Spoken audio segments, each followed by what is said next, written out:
That was a menacing looking sky out there. Menacing because we have showers around. You know, when we talk about showers, this is what we mean. It's raining there, but not there. Raining there, but not there. And it just comes and goes. So there's your MAXTRACK live Doppler. And as we look here live here at 5:15, and you're seeing those showers that are around. Over the last few hours, you can see the movement of these from southwest to northeast. Rains for a little while, stops, rains for a little while, stops again, so you get the idea. So tonight it is just rain, although the temperatures will begin to fall later tonight. It'll be a lot colder when we get the day started tomorrow. Tomorrow, the cold wind that'll be blowing in will be changing the rain to snow at least for a while. The overall winter threat from this looks to be pretty minor. Most of us will be in the fractions of an inch. There'll be some folks in Southeast who get a little bit more, but really a nasty cold shot's going to be following in on all this. So here we go. The main area low pressure going up through the lakes. You'll see the rain coming through during the day today. Here comes your cold front. Behind it, it is cold. This is not one of those fronts that's messing around. It has cold air with it that's going to take snow all the way down to central Texas.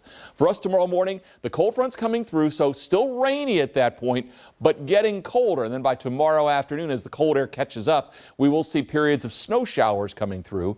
And again, some minor accumulation does look to be a possibility for a lot of us. So here's our future track. Southwest winds continuing through the night. We stay mild through the evening hours. Then your cold front begins to push in the hours closer to midnight. Once we're past midnight, the cold air begins to pour in as it does. Rain's changing over to snow on the back edge of the moisture tomorrow morning. We continue then through the middle of the day, and snow is out there. You notice you get much northwest of Lexington. There's not going to be much of anything out of this. Southeast, though, we should see at least a little bit longer period of some snow with this, and some accumulation more likely to the south and east. Then the Arctic high builds in, and as it does, the cold air will ensue, and we will feel those cold temperatures only for a day or two. It's a transient shot of the cold air. In terms of the snowfall amounts, again, you get much north and west of Lexington, not a whole lot going on, but south and east, inch, 2, maybe 3 up on a couple of the hilltops. But again, that's the exception, not the rule. Most of us, again, fractions of an inch. There could be some driving problems tomorrow afternoon. Right now, we're looking at temperatures that are mild. Middle upper 50s. In fact, we've got some low 60s. Boonville and Hindman, Moorhead's at 60. Liberty comes in at 60. Right now in Lexington, it is mild as well. 59. We've only picked up 1/10 of an inch of rain, but a gusty south wind at 17. All in all, not a bad latter part of the afternoon/evening. So periods of rain tonight.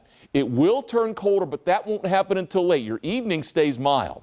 Overnight lows eventually, they'll be in the mid-30s. You notice tomorrow's high is going to be somewhere in the upper 30s. So temperatures move very little during the day. The rain mixes to snow, and again, trace amounts north and west, up to 3 on some of the hilltops in southeast, but most folks, even in southeast Kentucky, will be significantly less than that. It'll also be a windy day, 12 to 22 on those wind gusts. Here's the rest of your 8-day.